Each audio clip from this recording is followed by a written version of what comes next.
परियोजना पे दो तीन प्रश्न बनते हैं। पहला बनता है कि संबंधित परियोजना कहाँ है, दूसरा प्रश्न बनता है किस नदी पर है, तीसरा बनता है कि किस राज्य के साथ साझेदारी में है, और चौथा यह बनने लगा है कि संबंधित परियोजना की विद्युत उत्पादन क्षमता कितनी है। सबसे बड़ा कोयला भंडार शहडोल, कोयले की सबसे मोटी परत सिंगरौली, ठीक है, और कोयला उत्पादक क्षेत्रों में सबसे छोटा कौन है, तो उमरिया। दोस्तों जोधैया बाई एमपीपीएससी के प्रीलिम्स के अलावा मेंस में भी आ जाता है क्वेश्चन 3 मार्कर में कि जोधैया बाई के बारे में बताइए। नमस्कार दोस्तों, मैं सुनील श्रोती केवीएस एकेडमी के इस ऑनलाइन प्लेटफॉर्म पे आपका स्वागत करता हूं। साथियों, प्रदेश यात्रा नाम की हमारी श्रृंखला में आज का जिला है उमरिया। तो आइए शुरुआत करते हैं। यदि मैप के हिसाब से इसे समझें तो ये शहडोल संभाग के अंतर्गत आता है, और शहडोल संभाग में उमरिया के अलावा और क्या आता है, तो स्वयं शहडोल, अनूपपुर और एक उमरिया। जैसा मैंने कहा, तो शहडोल संभाग में कितने जिले हुए, 3, शहडोल, उमरिया, अनूपपुर, जिसमें से आज हम क्या पढ़ने वाले हैं बेटा, उमरिया। ठीक, आगे बढ़ते हैं। अच्छा, यदि बाकी के निकटवर्ती जिलों की बात करूं तो इससे लगा हुआ डिंडोरी आपको नजर आ रहा होगा, जिससे इसकी सीमा टच कर रही है, सतना नजर आ रहा है, कटनी नजर आ रहा है। ठीक, तो यह भी पता होना चाहिए कि किसी जिले को आसपास के कौन कौन से जिले टच कर रहे हैं। बाकी यदि राज्य की बात करूं तो किसी भी दूसरे राज्य की सीमा को स्पर्श नहीं कर रहा है, मतलब एक प्रकार का अंतर्वर्ती जिला है। आगे देखते हैं। परिचय, परिचय के अंतर्गत सबसे पहले स्थापना। दोस्तों, स्थापना की यदि मैं बात करूं तो 1998 की बात है। सिंहदेव समिति की अनुशंसा पर कुल 6 जिले बने थे। उन 6 जिलों में 3 जिले वर्तमान मध्य प्रदेश में हैं। कौन कौन से हैं वे जिले, उमरिया, नीमच और हरदा। जी हां, उमरिया, नीमच और हरदा तीनों बने थे 1998 में। तो उमरिया के अलावा और कौन से 2 बने थे, यह भी याद होना चाहिए, हरदा और नीमच। किस समिति की अनुशंसा पर, सिंहदेव समिति की अनुशंसा पर। टोटल कितने जिले बने थे, 6। 3 हैं अभी वर्तमान मध्य प्रदेश में और 3 नहीं है। ठीक, ऐतिहासिक घटनाक्रम। तो दोस्तों, लोधी राजपूत शासकों ने यहां शासन किया था। सीधा सा आपको फैक्ट याद रखना, इतना कोई बड़ी ऐतिहासिकता नहीं है। अच्छा, भौगोलिक स्थिति की बात करें तो ऑब्वियसली पूर्वी पठार मतलब बघेलखंडी पठार के अंतर्गत आता है, और बघेलखंडी पठार आप जानते हैं मध्य प्रदेश के कुल भू क्षेत्र का 7% स्वीकारा जाता है। ठीक, क्षेत्रफल की बात करें तो 4548 वर्ग किलोमीटर इसका क्षेत्रफल है, किसका, उमरिया का। और पड़ोसी राज्य या जिले में बता चुका हूं, राज्य कोई ऐसा है नहीं जिसे स्पर्श करता है, और जिले मैंने अभी आपको मैप में समझाया। क्वेश्चन क्या बनेगा, क्वेश्चन बनेगा कि उमरिया किस पठार के अंतर्गत आता है। बघेलखंड पठार के अंतर्गत आता है, इसे पूर्वी पठार भी कहते हैं। ठीक, जो बघेलखंड का पठार है या पूर्वी पठार, इसका कुल क्षेत्रफल या कुल अंश कितना है कुल मध्य प्रदेश में, तो वो है 7%। ये सीधे प्रश्न आएगा, सीधे आपको टिक लगाना है। आगे बढ़ते हैं। संबंधित संभाग स्टार्टिंग में मैंने क्लियर किया था, शहडोल। अब दोस्तों, वर्षा और तापमान समझिएगा। तापमान, खासकर न्यूनतम तापमान को लेकर आंकड़े बदलते रहते हैं। कभी पचमढ़ी नजर आएगा आपको, या इंटरनेट पे आप डालेंगे पचमढ़ी भी दिखाएगा। ठीक, अभी हाल ही में शिवपुरी में दर्ज किया गया था मिनिमम तापमान, और वर्ष 2002 के आंकड़ों के अनुसार उमरिया जो है वो मध्य प्रदेश के न्यूनतम तापमान वाला जिला था। तो आपको ये पता होना चाहिए कि उमरिया भी सबसे कम तापमान वाला जिला रह चुका है, पर कब, 2002 की बात है। ठीक, बाकी शिवपुरी को माना जाता है, और कुछ समय पहले तक पचमढ़ी भी था। तो ये 2-3 नाम आपको दिमाग में रखने हैं। सेम हाईएस्ट टेम्परेचर के लिए भी होता है। ठीक, कभी गंजवा सोदा का आता है, कभी कुछ का आता है, कभी कुछ का आता है, उधर बात करेंगे जब वो पढ़ाएंगे। तो आपको यह बात क्लियर होना चाहिए। अगला, यदि फसल की बात करूं तो धान और सहजन की फली। भाई धान जो है मतलब चावल वगैरह इस पट्टी पे बहुतायत रूप में मिलता है, क्योंकि चाहे और थोड़ा और नीचे आप चले जाए, बालाघाट वाला क्षेत्र देखें तो वहां भी चावल मिलेगा। क्यों, क्योंकि उस तरह की मृदा, उस तरह का टेम्परेचर है। मृदा कौन सी है, लाल मृदा सामान्यतः पाई जाती है, लाल पीली मृदा। जैसे देखिए इधर दिख रहा है, मृदा कौन सी है, लाल और पीली, जो कि चावल की खेती के लिए उपयुक्त मानी जाती है। धान, जैसा मैंने कहा। नदी, सोन, जोहिला। ठीक, उसी तरह एक नर्मदा नदी भी है, जो नर्मदा, सोन, जोहिला, ये सब निकलती हैं अमरकंटक से। ठीक, अभ्यारण्य बहुत इंपॉर्टेंट है, सीधे प्रश्न आएगा कि पनपथा अभ्यारण्य कहाँ है, तो उमरिया में। दोस्तों एक बात जरा समझिए, उमरिया छोटा जिला है, बहुत ज्यादा तथ्य यहां पर नहीं है, बहुत ज्यादा कोई बड़ी चीज यहां नहीं है, तो जो थोड़ी बहुत चीजें हैं उन पे प्रश्न बन सकने की पूरी संभावना है। अभ्यारण्य पनपथा कहां पर है, उमरिया। और क्या क्या फैक्ट हमने अभी तक देख लिए कि भाई किस संभाग के अंतर्गत आता है, शहडोल। और क्या देखा हमने कि मिनिमम टेम्परेचर यहां भी दर्ज हो चुका है, कब हुआ, 2002 में हुआ। और क्या देखा हमने, किस पठार का हिस्सा है, पूर्वी पठार का हिस्सा है, बघेलखंड क्षेत्र में आता है। और वो बघेलखंड कुल मध्य प्रदेश का कितना कवर करता है, 7% कवर करता है। इतने सारे फैक्ट हमने भौगोलिक के ही अंतर्गत देखे, ठीक। और बाकी परिचय में तो हमने देखा ही था कि भाई स्थापना कब हुई, 1998 सिंहदेव समिति की अनुशंसा पर। और इसके अलावा कितने जिले बने, इसको मिला के 6 बने थे। वर्तमान मध्य प्रदेश में कितने हैं, उनमें से 3 हैं। उमरिया के अलावा और कौन से 2 हैं, तो नीमच और हरदा।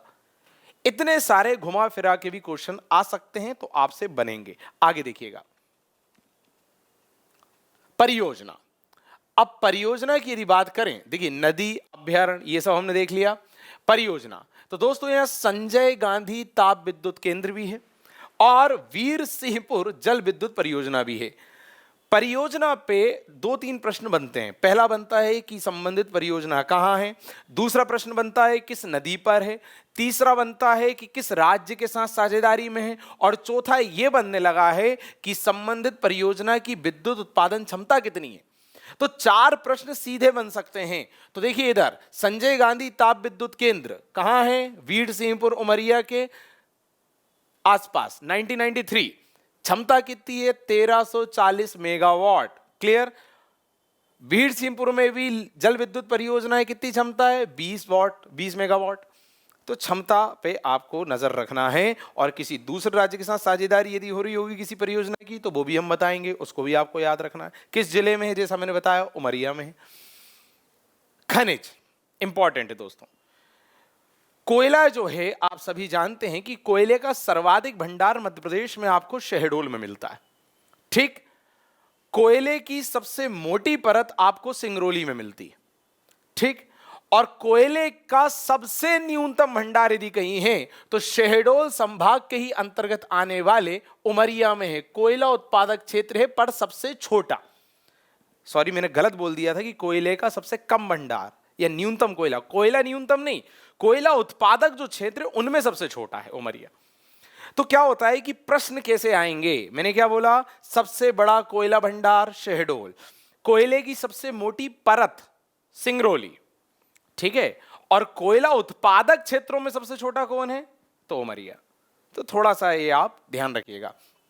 उमरिया के भी कहां, केरार क्षेत्र है वो, जहां पर कोयले की कुल 4 परतें हैं। कितनी परतें हैं, 4, जो कि सारे कोयला उत्पादक क्षेत्रों में सबसे छोटा है। आगे बढ़ते हैं दोस्तों। तो उमरिया का केरार क्षेत्र, ये क्लियर होना चाहिए। या ये भी पूछ सकते हैं केरार क्षेत्र का संबंध कहां से, तो उमरिया से, ठीक। यह केरार क्षेत्र का संबंध किस खनिज से है, तो कोयले से।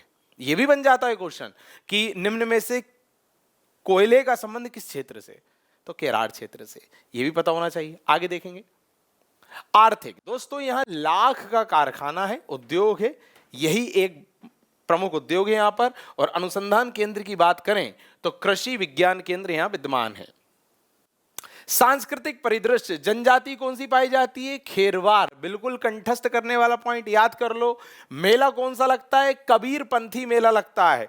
और पर्यटक स्थल की मैं बात करूं तो बांधवगढ़ राष्ट्रीय उद्यान है यहां पर, ठीक है। तो बांधवगढ़ राष्ट्रीय उद्यान के कुछ तथ्य हम देखने वाले हैं। नंबर 1, इसकी स्थापना कब हुई, 1968। नंबर 2, क्षेत्रफल कितना है, 437 वर्ग किलोमीटर। नंबर 3, 32 पहाड़ियों से 32 पहाड़ियों से घिरा हुआ है। दोस्तों सारे फैक्ट इंपॉर्टेंट है। क्षेत्रफल बिल्कुल याद कर लेना, सबसे बड़े वाले का भी कर लेना, इसका भी कर लेना। कब स्थापित हुआ, 1968 में, 437 वर्ग किलोमीटर। कितनी पहाड़ियों से घिरा है, 32 पहाड़ियों से घिरा है। और सबसे इंपॉर्टेंट कि सर्वाधिक बाघ घनत्व यहां पाया जाता है। दोस्तों, हर 8 किलोमीटर पर सबसे ज्यादा बाघ घनत्व पाया जाता है। मतलब कम एरिया पर ज्यादा बाघों की उपलब्धता। दोस्तों इन फैक्ट्स के अलावा 2-3 फैक्ट्स और हैं जो मैं ऐड करना चाहता हूं। नंबर 1, जो गौर है मतलब इंडियन बाइसन, उसके पुनर्स्थापना की योजना भी यहां प्रस्तावित है। क्वेश्चन बनेगा कि गौर या इंडियन बाइसन की पुनर्स्थापना की योजना कहां प्रस्तावित है? बांधवगढ़ राष्ट्रीय उद्यान। नंबर 2, भारत सरकार ने रीवा राजवंश के राजाओं के लिए कौन सा क्षेत्र आरक्षित किया था कि जाओ शिकार करो? बांधवगढ़ राष्ट्रीय उद्यान। रीवा राजवंश के राजाओं के लिए आरक्षित था वो, कि वो जाके शिकार कर सकते थे। और तीसरा और आखिरी इंपॉर्टेंट फैक्ट कि hot air balloon tiger safari यहां लॉन्च की गई। तो 3 तथ्य आपको अलग से और पता होने चाहिए, इन पे प्रश्न बन सकते हैं। आगे देखिएगा दोस्तों, बांधवगढ़ का दुर्ग बड़ा फेमस है और इसका थोड़ा सा माइथोलॉजी में भी महत्व है। ऐसा कहा जाता है कि प्रभु राम ने लंका विजय के बाद अपने भाई लक्ष्मण को यह दुर्ग भेंट दिया था, उपहार स्वरूप दिया था, और उनसे कहा था कि इसके माध्यम से तुम लंका पर नजर रखना। ऐसा कहा जाता है, ऐसी अनुश्रुतियां हैं।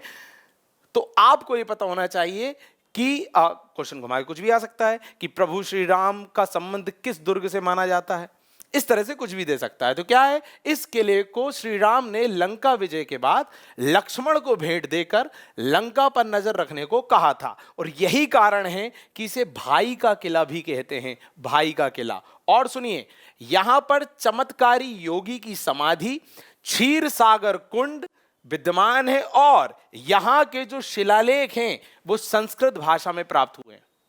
इतने सारे फैक्ट पूछा जाएगा। बांधवगढ़ का दुर्ग उमरिया। पूछा जाएगा श्री राम का संबंध किस दुर्ग से है, या लक्ष्मण का संबंध किस दुर्ग से है? बांधवगढ़ दुर्ग। भाई का किला किसे कहते हैं? बांधवगढ़ दुर्ग। और चमत्कारी योगी की समाधि, क्षीर सागर कुंड, और ऐसा कौन सा दुर्ग है जहां के शिलालेख आपको संस्कृत भाषा में प्राप्त होते हैं? तो वो भी उमरिया के बांधवगढ़ दुर्ग से प्राप्त होते हैं। ये आपको क्लियर होना चाहिए। जनांकी दोस्तों, जनसंख्या 643579 है। यहां पर जनघनत्व 140 वर्ग किलोमीटर प्रति वर्ग किलोमीटर, मतलब प्रति वर्ग किलोमीटर पर 140 लोग वहां विद्यमान हैं। साक्षरता की बात करें तो आपको मैं पिछले लेक्चर्स में ही बता चुका हूं कि 7 वर्ष की उम्र से ज्यादा के वे लोग जो लिखना पढ़ना जानते हैं वे साक्षर कहलाते हैं। यहां की साक्षरता है 67.34%, महिला की है इसमें 55.23 और पुरुषों की है 76.02%। लिंगानुपात भी हम पुराने हमारे लेक्चर्स में बता चुके हैं कि प्रति 1000 पुरुष पर कितनी महिलाएं हैं उसे लिंगानुपात कहा जाता है। यहां का लिंगानुपात है 953, मतलब यहां 1000 पुरुष पर 953 महिलाएं हैं। आगे बढ़ते हैं। एक जिला एक उत्पाद योजना, इसकी भी चर्चा हो चुकी है कि भाई प्रत्येक जिले के किसी न किसी खास उत्पाद को सरकार प्रमोट कर रही है और उसे एक जिला एक उत्पाद योजना में शामिल कर रही है। तो उमरिया के किस उत्पाद को उसमें शामिल किया है? तो महुआ को शामिल किया है। दोस्तों ये तथ्य आपको पूरी तरह याद होना चाहिए। आगे बढ़ते हैं। व्यक्तित्व सबसे खास दोस्तों, जोधैया बाई एमपीपीएससी के प्रीलिम्स के अलावा मेंस में भी आ जाता है क्वेश्चन 3 मार्कर में कि जोधैया बाई के बारे में बताइए। तो दोस्तों जोधैया बाई का संबंध है बेगा जनजाति से। ठीक, ये क्या काम करती हैं? ये चित्रकारी से संबंधित हैं और उमरिया से इनका संबंध है। ठीक, तो जोधैया बाई कौन है? बेगा जनजाति की प्रमुख चित्रकार। कहां से संबंधित है? उमरिया से। बातें क्लियर हैं? आगे बढ़ते हैं दोस्तों। ये हैं कुछ जरूरी तथ्य जो उमरिया को कवर कर रहे हैं। हमारा पूरा प्रयास है कि हर जिले के संभावित सभी तथ्यों को हम आपके सामने प्रस्तुत करें। आप निरंतर अपना सहयोग हमें बनाए रखें। इस लेक्चर की पीडीएफ प्राप्त करने के लिए हमारे टेलीग्राम ग्रुप को भी ज्वाइन करें। बहुत बहुत धन्यवाद।